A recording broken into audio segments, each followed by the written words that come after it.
સુરતમાં મારુતિ ઇમ્પેક્સને 3-4 મહિના બંધ રાખવાનો નિર્ણય લેવામાં આવ્યો છે।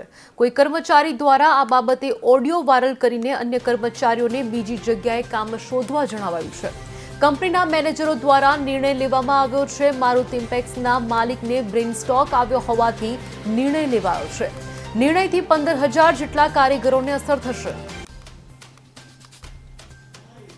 અને આ કંપનીની અંદર કાર્યકર જે મેઇન હતા એ સુરેશભાઈ જ હતા।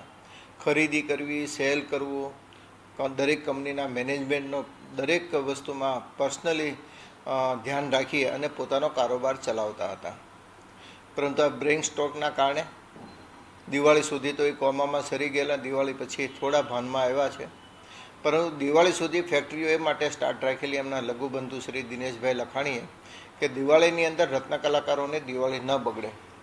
પરંતુ દિવાળી પછી પણ હજી સુરેશભાઈનું સ્વાસ્થ્ય કાર્યરત થવું જોઈએ, જે ધંધાકીય રીતે એવું હજી સ્વાસ્થ્ય સુધર્યું નથી।